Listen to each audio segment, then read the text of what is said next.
Hello everyone, welcome back to another video of the Charles Timeline.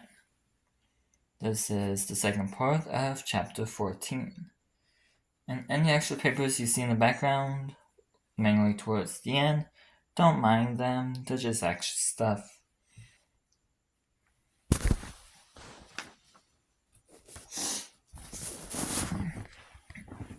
Alright, here you go. Chapter 14, Safety Hazard, Part 4, 2025 to 2025. Sam and Sally made it to the security office in the loading dock. Sam upgraded to level 4. As they went to leave, the door was blocked by a massive crate. They checked the doors. The two of them were trapped. Then they saw glowing yellow eyes from a dark area. A big metal animatronic came out. Sally didn't recognize the thing. Then it started running at them. Sam and Sally started running. As they passed the giant trash compactor, Sally activated it. Sam asked why she did that. Sally explained that the Portingplex has its own section of sewers. Ports and Service has a similar trash compactor too. Sam understood what Sally was going with. The two kept running for a while until the bottom of the trash compactor opened. Basically, it would be like in Security Breach where it crushes, and then crushes from the side, both left and right, and then drops down from the bottom. Bloop. But unlike Security Breach, it doesn't happen instantly. It happens slowly. So that's why they keep running.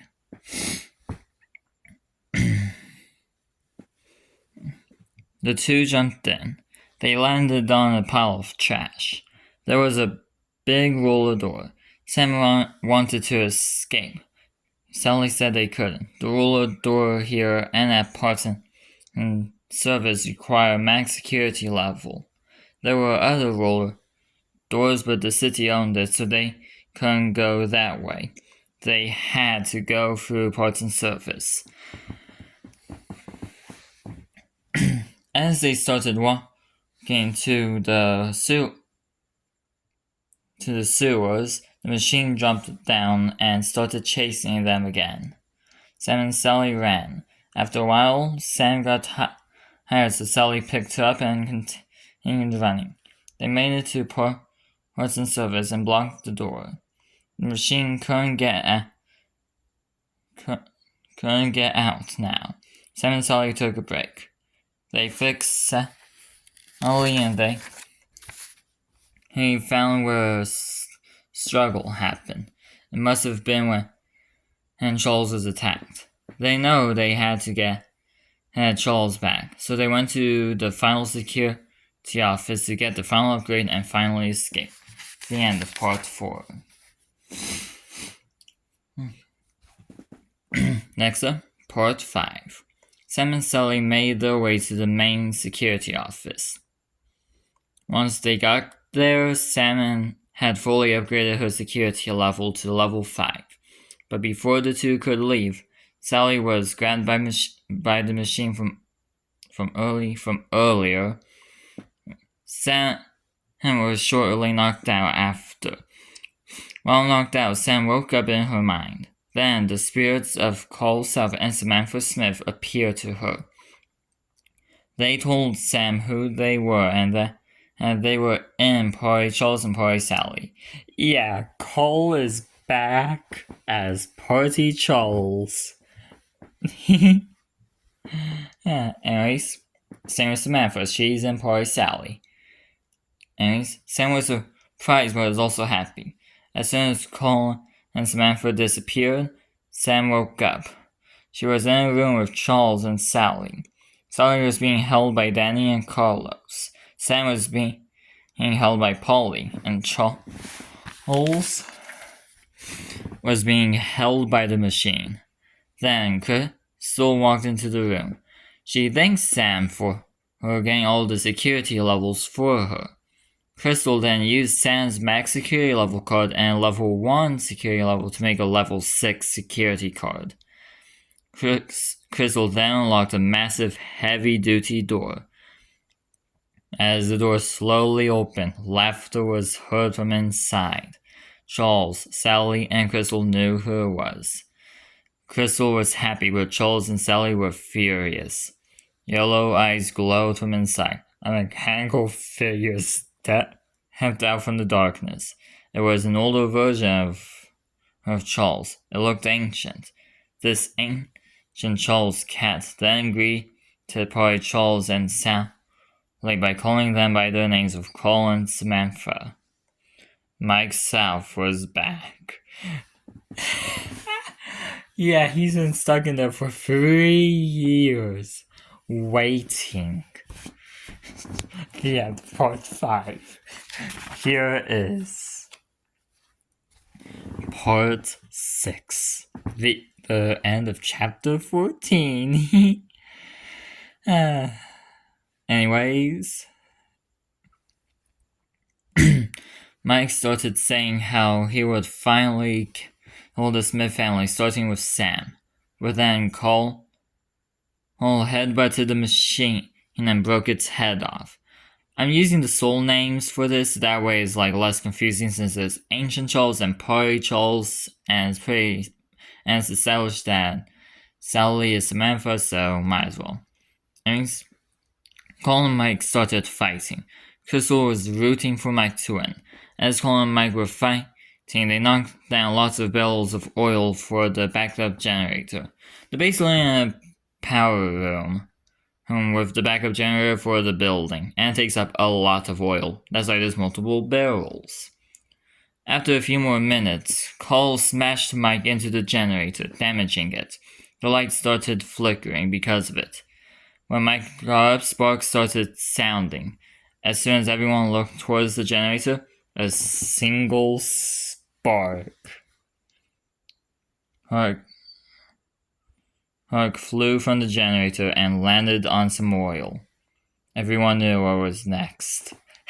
Yeah, this place doesn't just burn, it explodes. A massive explosion happened. Sam was free and started running away as the building started falling apart and burning. Yeah, somehow Sam survived the explosion. And there's multiple barrels and the generator is massive. Don't question it. Anyways. Crystal ordered Danny, Carlos, and Polly to go after Sam. The three ran after Sam while Crystal ran towards the nearby exit. This is canon. She escapes, but if you want to see her again, then I'll mention that after I finish reading this, but just so you know, if you do want to see more of the Charles timeline, she does need to survive anyways.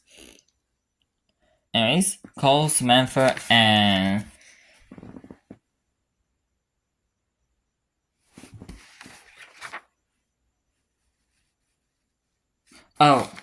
I'm done.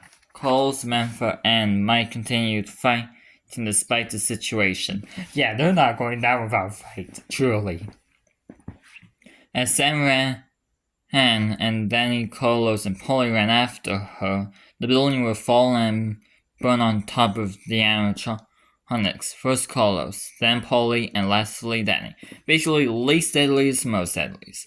Carlos was least deadliest because he was basically easy. He was easy to avoid. Polly is second deadliest because, well, she can hide in the ball pits and tubes and is able to go through them easily. And Danny is most deadliest because he bit Sam's arm and caused her to bleed. Anyways, Sam got out and saw her mom, grandma, and the police. Yeah, the police are here. Unlike FNAF, and technically Final Fantasy FNAC City AU from Nintendo Studios and FNAC in general by Email Mako, the police is actually useful here. Anyways, the explosion was so loud it alerted the police. Yeah, that explosion was big. They called Ruby and April and they quickly arrived to the partyplex. Sam hugged her mom and grandma. They looked at the building as it burned. By the way, I should mention the text does get small, so yeah. Then a silhouette of Charles started walking out. Sam was happy along with April, but Ruby looked closer and was shocked at who it was. Shortly after, April and Sam saw it too. It wasn't Cole who was coming out. It was Mike. He survived again. Yeah, Mike does not quit. The police got ready to fire at him. Yeah, the police. Yeah. Mike started running at Sam and her family. Police started firing. Shots rang through the night. And as the burning building lit the city. The shots didn't stop Mike, however. Yeah, the police got involved. They fired. They did not hold back. Imagine like the scene, building burning, multiple troops, all of them with pistols or AK-47s or some type of gun, firing at this man. He will be more damaged, but still, again, for cover, but still. Finally, this man, all at once, not holding back, and he's still running. He does not quit. But he doesn't have to. Anyways, but as he got closer, the canopy above him collapsed and fell on top of Mike as the fire consumed it. The ground started shaking, and the police and Sam, her family, moved.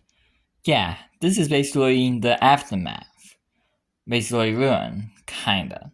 Except for a lot worse, because the parking lot collapsed and fell down with the building since part of it was under the parking lot.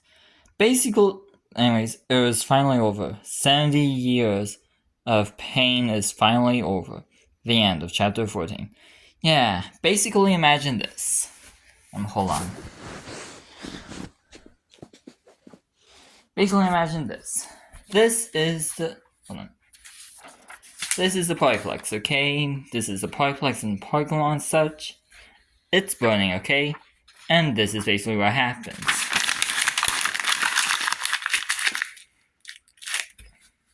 It basically becomes this. Pure rubble.